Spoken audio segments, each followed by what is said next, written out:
제자들과 함께 쉼을 가지고자 배를 타고 벳세다의 한적한 곳으로 이동하십니다. 그러나 이것을 본 많은 사람들이 육로를 통해 예수님보다 먼저 그곳에 도착했습니다. 예수님은 그들을 보시며 목자 없는 양과 같음으로 인하여서 불쌍히 여기시어 그들을 가르치시고 또 그들을 고치십니다. 그리고 때가 저물어 가고 식사를 해야 할 시간이 되었습니다. 그 자리에 모인 사람의 수는 남자만 5,000명으로 여자와 아이까지 더하면 이제 좋기 1만 명은 넘을 것으로 추산합니다. 이 많은 사람들이 식사를 해결해야 하는데 제자들은 이들을 보내어서 각자 그 마을로 들어가 끼니를 해결하게 하자라고 이렇게 하였습니다. 그러나 그들을 불쌍히 여기셨던 예수님은 너희가 먹을 것을 주라라고 말씀하셨고 그곳에 있던 한 어린아이의 도시락인 물고기 2마리와 떡 5덩이를 가지고 그곳에 있던 모든 사람들에게 떼어 주십니다. 예수님의 손에서는 그때 이제 예수님의 손에서 세상에 근거를 두지 않은 떡과 물고기가 창조되어 나왔고 모든 사람들이 배불리 먹고도 아주 많은 양의 떡과 물고기가 남았습니다. 그리고 오늘 본문이 이어지는데 45절에 예수께서 즉시 제자들을 재촉하사 자기가 무리를 보내는 동안에 배 타고 앞서 건너편 벳세다로 가게 하시고라고 말씀하십니다. 갑자기 이제 분위기가 바뀌어 예수님께서 급하게 서둘러서 제자들을 배에 태워 보내는 것처럼 보입니다. 방금 전까지 이제 그 오병이어의 사건으로 이제 다들 배불리 먹고 이제 그 큰 기쁨과 감격에 벅차올라 있는 그때에 예수님께서 급하게 서둘러서 제자들을 이제 재촉하여 배에 태워서 건너편으로 보내시는 것이죠. 마가복음에는 나오지 않지만 요한복음을 보면 이 오병이어의 기적이 있은 후에 그 현장의 분위기가 어떠했는지 알 수 있는 표현이 나오는데 요한복음 6장 14절에서 15절 말씀을 보면 그 사람들이 예수께서 행하신 이 표적을 보고 말하되 이는 참으로 세상에 오실 그 선지자라 하더라. 사람들이 이제 그 능력을 보면서 예수님께서 구약에서 예언된 그 선지자, 보내리라 하신 그 선지자구나라고 하는 확신이 들어서게 되는 것이죠. 그러면서 이제 그러므로 예수께서 그들이 와서 자기를 억지로 붙들어 임금으로 삼으려는 줄 아시고 다시 혼자 산으로 떠나가시니라. 그들이 예수님을 억지로 이제 붙들어서 왕으로 삼고자 했던 것입니다. 너무 큰 확신이 든 것이죠. 구약에서 예언한 그 선지자가 오셨구나. 그분이 이분이구나라는 것을 확신하고 됐다. 이제 이분을 왕으로 삼아서 이 로마에 우리가 대항하면 되겠구나라고 하는 생각을 했던 것이겠죠. 이전부터 너무도 놀라운 기적과 가르침을 주시는 것을 보았지만 조금 전 있었던 이 오병이어의 기적까지 경험한 이들은 그 확신을 갖게 되었던 것입니다. 이들에게는 오랜 이스라엘의 역사 속에 위기의 때가 찾아오면 늘 하나님께서 그들의 역사 가운데 개입하시어 한 지도자를 세우시고 그를 통하여서 그 이스라엘을 구원하셨던 그 경험이 있었습니다. 구약 성경에서 이러한 역사의 순환이 반복되는 것을 볼 수 있죠. 특별히 이제 우리가 사사기를 통해서 이러한 것들이 반복되고 있다라는 것을 보게 되는데, 근데 사사기에만 한정된 그런 패턴이 아니라 구약의 모든 역사를 통해서도 하나님은 그것을 보여주셨습니다. 이스라엘 사람들에겐, 유대인들에겐 그것이 이제 체득되어 있었던 것이죠. 그리고 그 생각이 있었던 것입니다. 그래서 그들은 페르시아, 그리스, 로마에 이어지는 오랜 이방의 식민지 생활을 하면서도 하나님께서 역사 속에 다시 개입하시어 자신들을 구원하실 것이다 라고 하는 이 기대가 있었던 것입니다.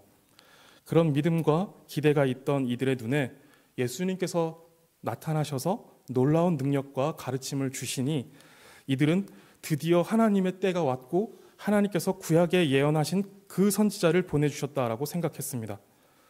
이들의 생각은 반은 맞고 반은 틀린 것이죠.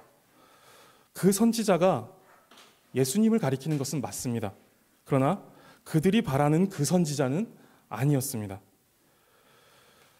그들의 확신이 고조되자 이제 예수님을 붙들어 왕으로 삼아 로마의 압제에서 벗어나고자 생각했고 그것을 행동으로 옮기고자 한 것입니다. 이러한 분위기를 알아차린 예수님은 먼저 제자들을 그들로부터 떨어뜨리시고자 하셨습니다.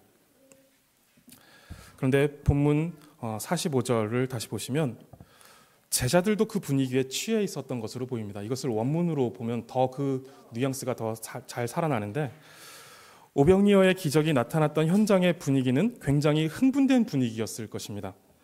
사람들은 사람들대로 흥분되어 예수님을 왕으로 삼고자 했고 제자들은 직접 예수님의 손에서 떼어져 나오는 떡과 물고기를 보았죠. 그리고 그것을 직접 전달하면서 환호하는 무리들 속에서 그 흥분된 분위기에 취하였던 것으로 보입니다. 그래서 예수님은 급하게 무리들로부터 제자들을 떼어놓으려고 하신 것입니다. 제자들도 그 무리와 크게 다르지 않은 생각을 가지고 있는데 그들의 영향을 받아 그들의 뜻에 동참하게 되면 안 되기 때문에 그렇습니다. 그래서 45절에 재촉하사라는 이 표현을 보면 이 원어의 뉘앙스에는 강제성을 강제로 하게 하다라는 의미를 갖습니다. 제자들도 그 분위기에 취하여 거기 머물러 그 환호와 인기를 누리고 싶었고 무언가 될 것 같은 기분 좋은 그 분위기에 취하고 싶었던 것입니다. 그래서 예수님이 강제성을 가지지 않으면 이들이 그곳을 떠나지 않을 것이기 때문에 예수님께서 강제성을 가지고 재촉하여 그들을 떠나보내신 것입니다. 강제로라도 그 자리에서 그렇게 제자들을 떠나게 하지 않으면 그들은 거기서 허황된 나라를 꿈꾸게 될 것이기 때문에 그렇습니다. 이제 제자들은 예수님께 순종하여 배에 오릅니다. 자신들이 원하는 또 자신들의 어떤 욕구가 있는 그 자리를 예수님의 명령을 받아 떠나는 것이죠. 그렇게 예수님은 제자들을 배에 태워 벳세다로 건너가게 하십니다. 개인적으로 이 부분에서 매우 당황했는데 눈치채셨는지 모르겠지만 예수님과 제자들이 있는 곳이 벳세다인데 벳세다로 보내셨다라고 이렇게 성경이 말합니다. 사실 이 부분이 속 시원히 해결은 안 되는데 다른 본문들을 보면 오병이어 사건 이후 배를 타고 건너간 곳이 요한복음에는 가버나움이라고 나옵니다. 그리고 마태복음에는 게네사렛에 이르렀다라고 말씀하고 그리고 마가복음에서도 다음 주 본문이지만 53절을 보면 그들이 이제 배에서 있다가 건너가 게네사렛 땅에 이르러 대고라고 말씀합니다. 그래서 한 주석가는 가버나움과 게네사렛 부근에 그러니까 갈릴리 호수의 서쪽 편에도 이 벳세다라는 지명을 가진 동네가 있었다라고 말합니다. 근데 이것이 이제 잘 확인이 되지 않는 부분이 있는 거예요. 어찌 되었든 예수님은 제자들을 배에 태워 건너편 갈릴리 서쪽으로 보내시고 홀로 기도하러 산으로 올라가십니다. 그렇게 해서 47절에 보시면 저물매 배는 바다 가운데 있고 예수께서는 홀로 무태에 계시다가 라고 말합니다. 예수님과 제자들이 이제 떨어지게 된 것이죠. 제자들 예수님과 함께 있던 제자들이 이제 예수님과 떨어져서 바다로 나가게 된 것입니다. 그렇게 제자들이 바다 가운데 있는데 48절을 보시면 바람이 거스름으로 제자들이 힘겹게 노를 저었다라고 말합니다. 역풍을 만난 것입니다. 제자들이 지금 서쪽으로 가려고 하는데 서쪽에서 동쪽으로 향하는 바람이 불게 된 것이죠. 그러면서 이제 나아가고자 하는데 그 역풍을 맞음으로 이제 힘겹게 노를 저었는데도 계속 제자리에 있는 상황이 되는 것이죠. 그리고 그 상태로 밤 사경이 되었다라고 말합니다. 밤 사경은 이스라엘 사람들의 시간 개념에서 저녁 6시에 이제 하루가 시작됩니다.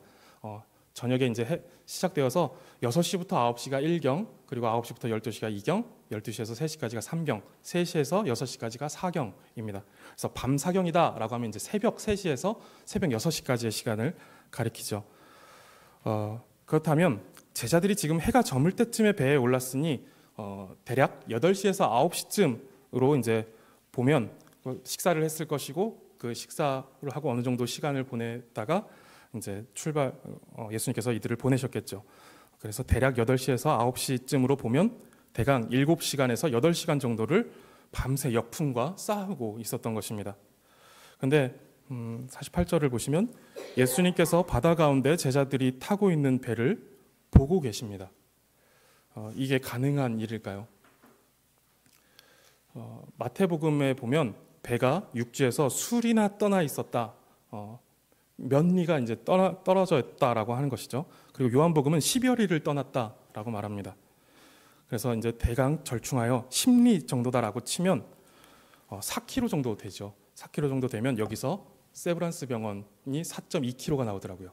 세브란스 정도의 거리를 이제 보고 계셨다라는 것이죠. 저 멀리 세브란스 쪽에 있는 그런 세브란스 병원과 같은 큰 건물을 보시는 게 아니라 거기 작은 고깃배가 있는데 그걸 보고 계시다라는 거예요. 이것이 이제 가능할까요? 육안으로 내다보기에는 꽤 거리가 있습니다. 그리고 밤 사경 3시에서 6시는 가장 어두운 시간대입니다. 새벽에 이제 바다나 호수를 나가서 보게 되면 깜깜해서 먼 바다는 저게 하늘인지 바다인지 잘 구분이 안 됩니다. 그 수평선이 보이지도 않는 깜깜한 밤이죠. 그런데 가장 어두운 그 새벽에 몇 킬로나 떨어진 곳에 떠 있는 배를 보고 계십니다. 이 표현은 그냥 지나칠 수 있지만 이것은 예수님의 신적 속성을 드러내고 있는 표현입니다.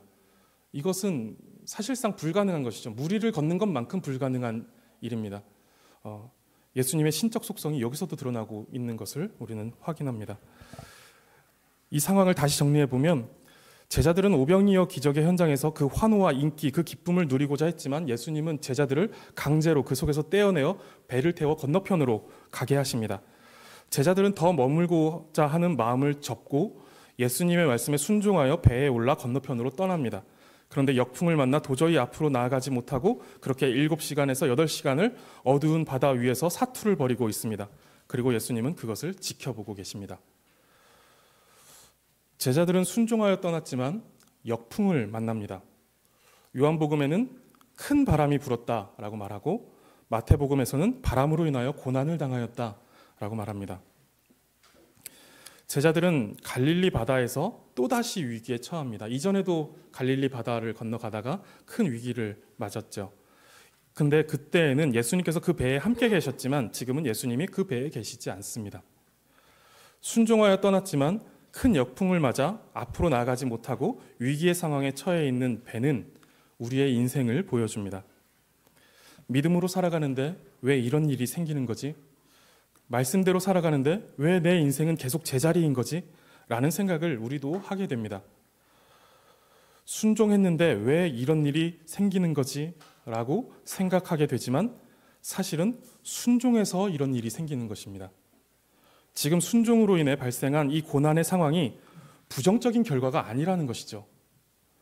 그러나 이제 우리가 일반적인 시선으로 이것을 봤을 때 이건 부정적인 일이죠.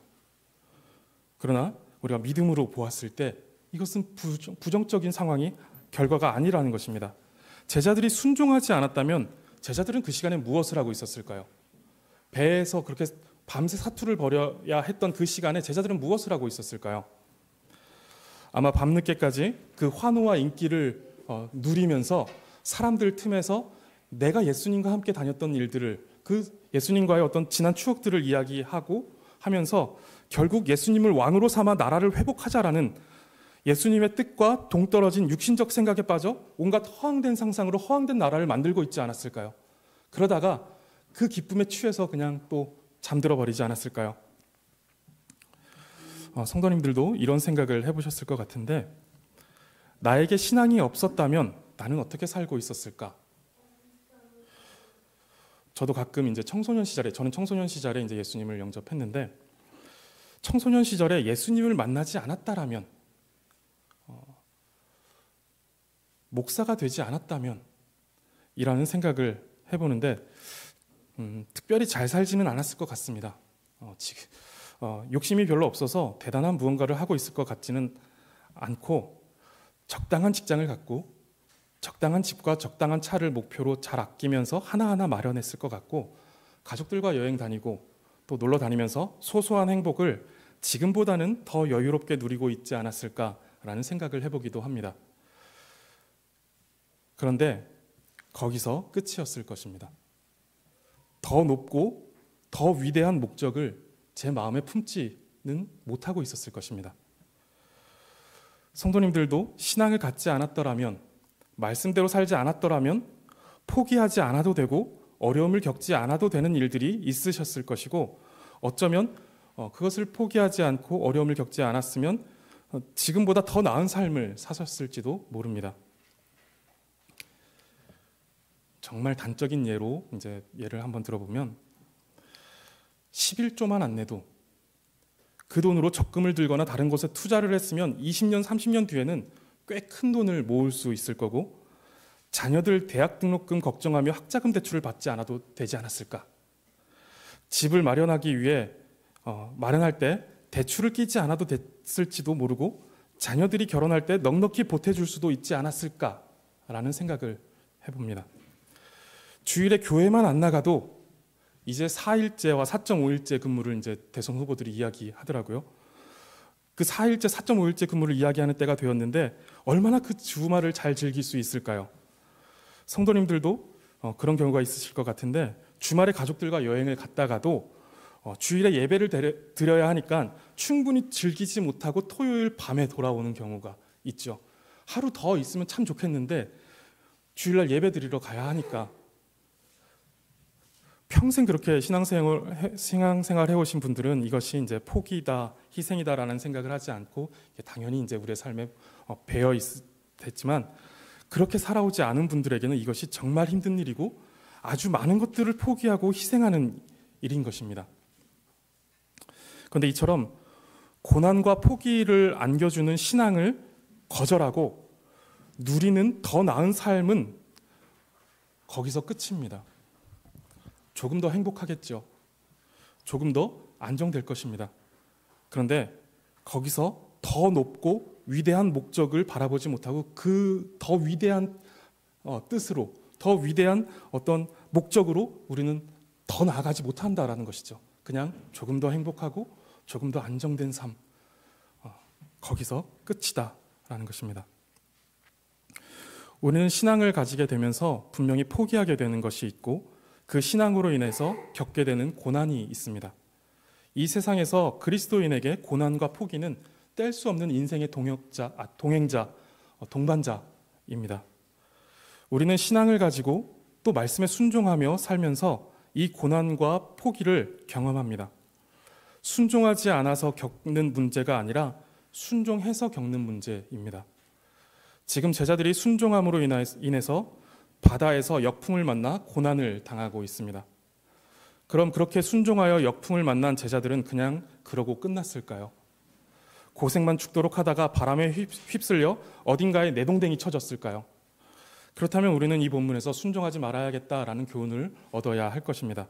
그런데 그렇지 않았습니다. 보시면 예수님께서 그 배에 함께 타고 계시지는 않지만 보고 계십니다. 말도 안 되는 시력을 가지신 분처럼 저 멀리 큰 바람과 싸우고 있는, 고난을 당하고 있는 제자들의 배를 다 보고 계셨다는 것입니다. 우리가 하나님의 눈앞에 있다라는 것, 하나님이 우리의 삶을 보고 계신다라는 것은 우리가 안전하다라는 것입니다. 어린아이가 부모의 눈앞에 있으면 안전합니다. 그런데 부모의 눈은 때로 그 자녀를 놓칩니다. 그래서 아이가 사고가 나기도 하고 아이를 잃어버리기도 합니다. 그런데 하나님의 눈은 절대로 우리를 놓치지 않습니다. 시편 139편 7절을 보시면 내가 주의 영을 떠나 어디로 가며 주의 앞에서 어디로 피하리이까? 라고 말합니다. 하나님의 눈을 피할 수 있는 곳은 어디에도 없다라는 것입니다. 내가 하나님을 떠나서 어디를 갈 수 있고, 내가 하나님 앞에서 어디에 피할 수 있습니까? 어디에 숨을 수 있습니까? 그럴 곳이 없다라고 말하고 있는 것이죠. 그러면서 9절에 내가 새벽 날개를 치며 바다 끝에 가서 거주할지라도 거기서도 주께서 나와 함께 계신다라는 이 고백이죠. 새벽 날개는 새벽에 떠오르는 태양빛을 시적으로 표현한 것입니다. 아침에 저 수평선 너머에서 태양이 떠오르면 그때 이제 햇살이 쫙 뻗어 나가죠. 그것은 이제 날개로 표현하고 있는 것이죠.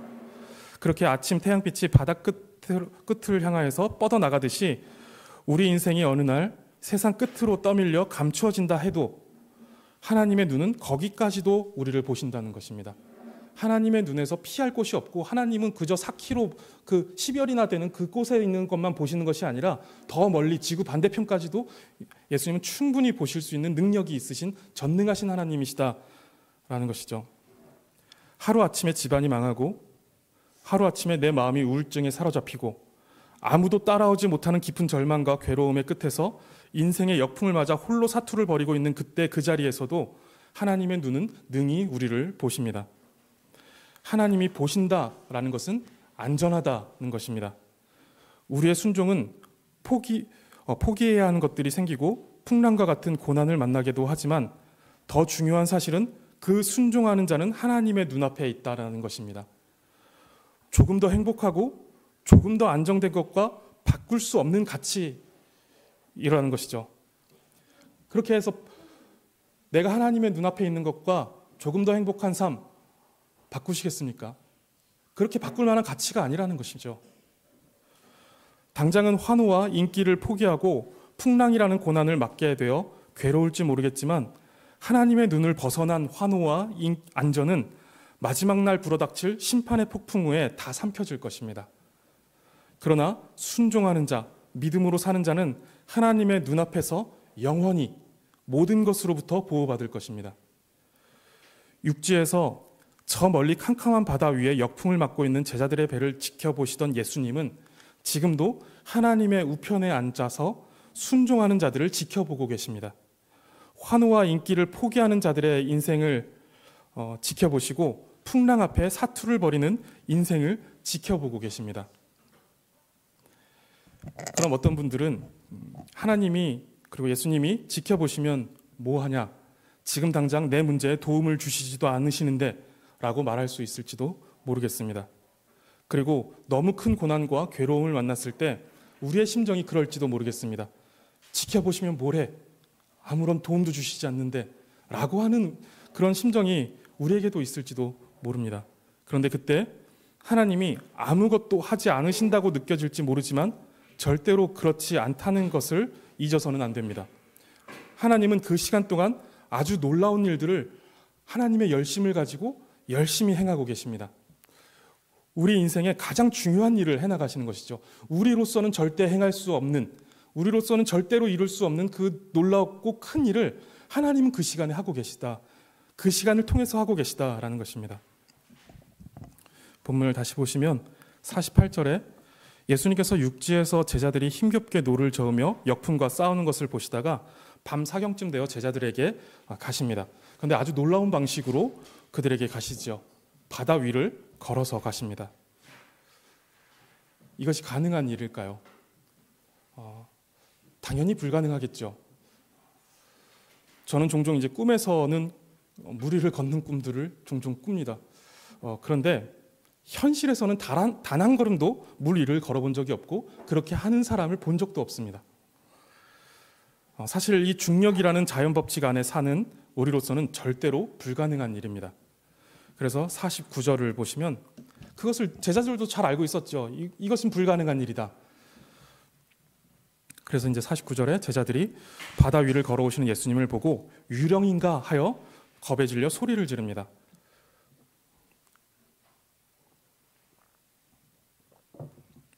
이것은 자연스러운 일입니다. 사람이 물 위에 있을 수 없는데 사람 같은 형체가 물 위를 걸어오고 있으니 믿을 수가 없는 것이죠. 그러니까 유령이다라고 하면서 귀신이다라고 하면서 이제 놀라고 있는 것입니다. 소리 지르고 있는 거예요. 그런데 여기서 생각해 볼 것은 이들이 지금 유령인가 하였다는 것입니다. 이들이 예수님을 못 알아보았다는 것도 문제인데 사실 52절을 보면 그들의 놀란 마음이 진정이 되지 않는 것은 그들이 그 떡 되시던 일을 깨닫지 못하고 도리어 그 마음이 둔하여졌음이로라 라고 말씀합니다. 앞서 오병이어에서 제자들은 자연 법칙을 초월하여 사람의 수고에 근거하지 않은 떡, 사람이 농사짓지 않고 사람이 요리하지 않은 그 떡을 먹고 있는 것이죠. 예수님의 손에서 그 떡이 그 모든 과정을 생략한 채 떼어지고 있는 것이죠. 창조되어지고 있는 것입니다.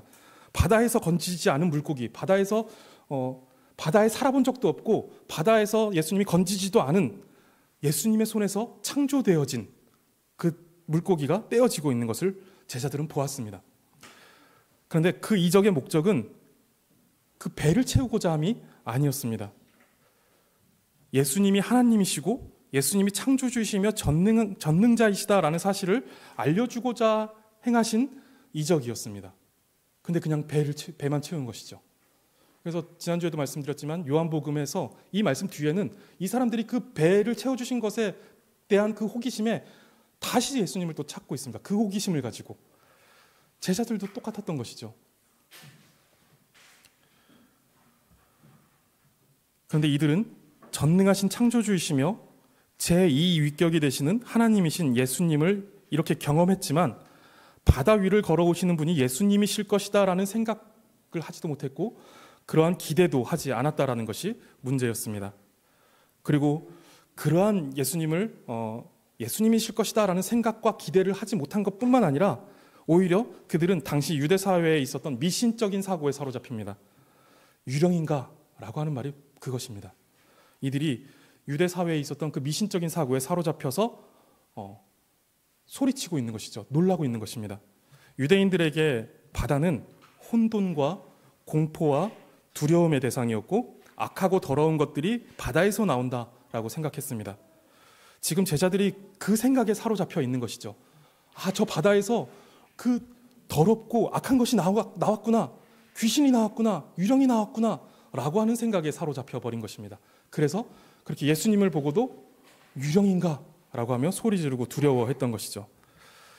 제자들은 예수님과 함께 다니며 하나님의 나라에 대한 말씀과 수많은 이적을 보고 들으며 경험했습니다. 심지어 죽은 사람이 살아나는 것도 보았고 예수님의 옷자락에 손만 대었을 뿐인데 12년 동안 그 어떤 의사도 고치지 못했던 그 병이 단 한순간에 고쳐지는 것도 보았습니다. 그리고 오병이어까지 경험했습니다. 그런데 어떻게 믿지 않을 수 있을까라는 생각이 듭니다.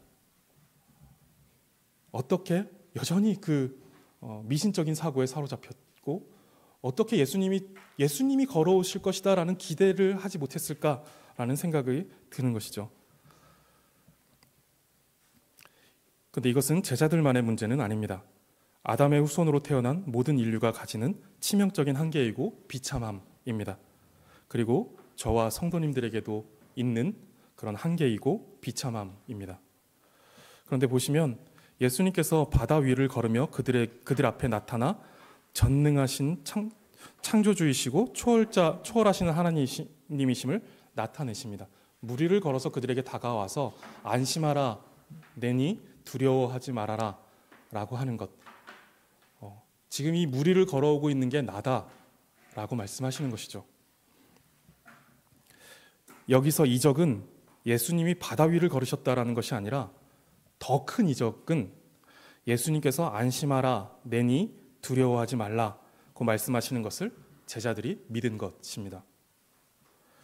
수없이 많은 죄악과 어리석음은 절대로 스스로 넘을 수 없는 높이로 우리 앞에 있어서 우리는 눈앞에서 죽었던 사람이 살아나도 그 기적과 그 능력을 믿음으로 연결시키지 못합니다.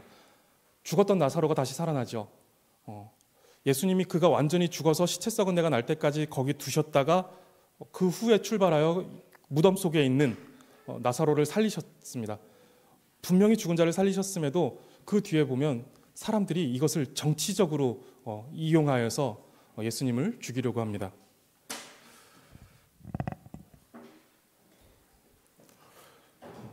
우리의 죄악과 우리가 가진 인식의 한계가 죽었던 사람이 살아나도 그것이 예수님이 하시는 놀라운 능력이구나, 전능하신 하나님이시구나 라고 하는 이 믿음과 연결시키지 못한다라는 것이죠. 그 안에 단절을 계속해서 가져온다라는 거예요. 아무리 천지가 개벽하는 그런 놀라운 일들이 우리 앞에서 펼쳐진다 하더라도 믿음과 결부시키지 못하는 것이 우리의 죄악과 우리의 어리석음, 우리의 인식의 한계입니다. 제자들도 마찬가지였던 것이죠. 그래도 예수님의 부르심에 응답하여 예수님을 따르고는 있지만, 그래서 아주 많은 것들을 보고 들으며 경험하지만 여전히 두렵고 여전히 세상적인 사고에서 벗어나지 못하고 있습니다. 교회도 다니고 때로 은혜도 받지만 우연히 보게 된 오늘의 운세가 마음에 걸리는 것이죠. 시험날 아침 미역국은 안 된다라고 생각하는 것입니다. 은혜도 받고 하나님을 믿는다라고 하지만 시험날 아침에 미역국은 절대로 먹지 않는 우리의 그 어리석음이 거기에 있다라는 것이죠. 예수님은 그런 제자들을 바다로 보내시고 역풍을 만나 밤새 노를 저으며 두려움과 고난 가운데 던져 넣으십니다. 그리고 그것을 지켜보십니다. 그리고 그들에게 다가가시는데 바다를 걸어서 그들에게 가십니다. 바다 위를 걸었다라는 것이 중요한 것이 아니라 그 행동을 통해 예수님이 하나님이시다라는 것, 자연 법칙을 초월하시고 그것을 넘어서시는 분이시다, 그것을 다스리시는 분이시다라는 것을 그들에게 보여주시는 것입니다. 이것이 중요한 것이죠. 오늘 우리 인생이 제자들과 다르지 않습니다. 부르시고 믿음을 주셔서 신앙을 가지고 살아가지만 역풍이 부는 바다에 떠 있는 배처럼 마음대로 되지 않는 인생을 살아갑니다. 때로 하나님이 어디 계신지, 하나님은 왜 나를 돕지 않으시는지 원망이 생기기도 합니다. 그런데 하나님은 아무것도 하지 않으시는 것이 아니라 우리를 지켜보고 계시고 가장 놀라운 일들을 해나가고 계십니다. 도저히 넘을 수 없는 죄악의 장벽과 인식의 한계를 넘어 하나님이 하나님 되심을 가르쳐 주시고 알게 하십니다. 하나님은 오늘도 바다 가운데 역풍과 싸우고 있는 우리, 그리고 연약한 믿음으로 두려워하고 있는 우리에게 하나님의 하나님 되심을 가르쳐 주고 계십니다. 이것이 가장 중요한 지식입니다. 시편 119편 71절을 보시면 고난당하는 것이 내게 유익이라 이로 말미암아 내가 주의 율례들을 배우게 되었나이다 라고 말합니다. 고난이 유익한 것은 그 고난을 통하여서 내가 주의 말씀들을 배우게 되고 그 말씀을 깨닫게 된다는 것이죠. 이 놀라운 초월적인 일들이 고난을 통해서 나타난다는 거예요. 하나님의 말씀을 깨닫는 것, 이것이 초월적인 일이다라는 것이죠. 우리의 인식의 한계에서는 절대로 미칠 수 없는 저 높은 곳에 있는 그 하나님의 뜻인데 그 말씀을 우리가 고난을 통해서 깨닫게 된다라는 거예요. 하나님이 고난을 사용하셔서 우리를 그 인식의 한계를 뚫고 저 하나님의 그 위대하심, 초월하심을 깨닫게 하신다라는 것입니다. 그 자리로 우리를 나가게 하신다라는 것이죠. 욥기를 또 보면 욥이 그 모든 고난을 끝냈고 욥이 이제 모든 것을 다 잃고 모든 고난 가운데 살아갔죠. 그렇게 이제 욥의 그 고난 받는 이야기들이 쭉 나오다가 마지막 42장 5절에서 욥이 이렇게 고백합니다. 내가 주께 대하여 귀로 듣기만 하였사오나 이제는 눈으로 주를 배움나이다. 이전에는 불완전하고 관념적이었던 그 지식이 고난 중에 고난을 통해 하나님을 경험하고 인식하게 되면서 참되고 살아있는 지식이 되었다라는 것입니다. 이제는 귀로만 듣는 것이 아니라 생생하게 주님을 봅니다 라고 하나님을 찬양하고 있는 것이죠. 성도님들, 믿음으로 살아가는 우리의 인생은 고난을 피해가는 삶이 아니라 고난을 향해 가는 삶입니다. 왜냐하면 우리는 고난이 없이는 가난해지는 법을 배울 수가 없습니다. 심령이 가난한 자가 복되고 그가 천국이 그의 것이다 라고 말씀하시는데 우리는 고난이 없이는 가난해지는 법을 배우지를 못합니다. 고난이 없이는 우는 법을 배우지 못합니다. 애통해서 위로받는 그런 복된 자리로 나아가는 법을 우리는 고난이 아니고서는 배울 수 없다라는 것입니다. 고난이 없이는 온유해지지 못하고 고난이 없이는 의에 줄이고 목마른 법을 배우지 못하기 때문에 하나님께서 우리에게 고난을 허락하시는 것이고 우리를 고난 가운데로 보내시는 것입니다. 고난은 우리가 하나님을 배우고 하나님을 보게 되는 가장 복된 통로, 복된 길입니다. 그래서 고난이 우리에게 다가왔을 때 우리가 거기서 찾아야 하는 답은 고난을 어떻게 극복할 것인가? 하나님이 고난을 어떻게 극복하게 하시겠습니까? 라고 하면서 하나님께 그것을 묻는 것이 우리가 찾아야 하는 답이 아니라 그 고난에서 찾아야 하는 것은 하나님입니다. 하나님의 하나님 되심을 거기서 봐야 한다는 것이죠. 욥에게 하나님께서 나타나셔서 욥의 고난에 대해서 설명하지 않으시고 하나님의 하나님 되심을 굉장히 길게 설명하십니다.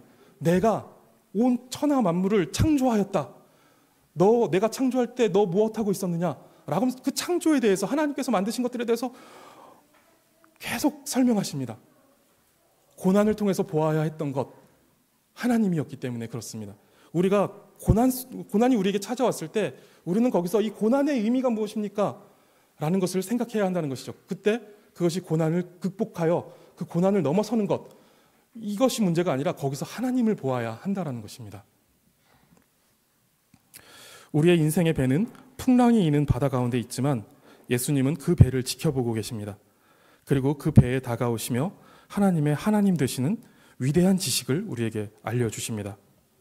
마가복음에는 기록되지 않은 이 사건의 결론이 마태복음 14장 33절에는 나오는데 배에 있는 사람들이 예수께 절하며 이르되 진실로 하나님의 아들이로소이다.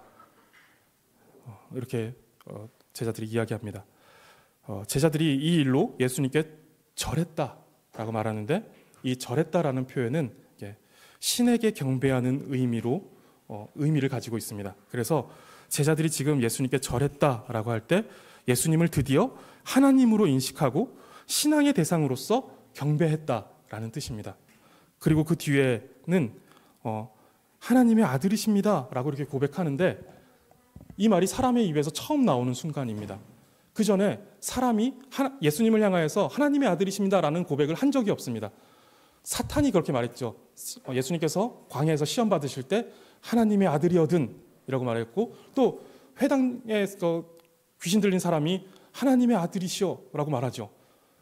사탄과 귀신의 입에서는 나왔었지만 사람의 입에서 이렇게 고백된 적은 없었습니다. 그러나 지금 이 제자들의 입에서 예수님께서 하나님의 아들이십니다 라고 하는 고백이 나오게 되는 것이죠. 하나님은 우리 인생의 배를 띄우시고 지켜보시며 크신 하나님을 보는 눈을 열어주시고 하나님께 합당한 경배와 고백을 받고자 하십니다. 성도님들, 우리가 당하는 고난은 하나님의 눈앞에 있기에 큰 풍랑이 일어나도 안전합니다. 그렇기에 안전한 고난입니다. 안심하시기 바랍니다. 또한 그 고난은 우리의 죄악의 장벽과 인식의 한계를 부수는 도구로 사용됩니다. 그래서 고난을 통해 우리는 더 크신 하나님을 경험하게 됩니다. 고난이 다가왔을 때 기뻐하시고 또 그것을 유익하다라고까지 생각하실 수 있는 성도님들 되시면 좋겠습니다.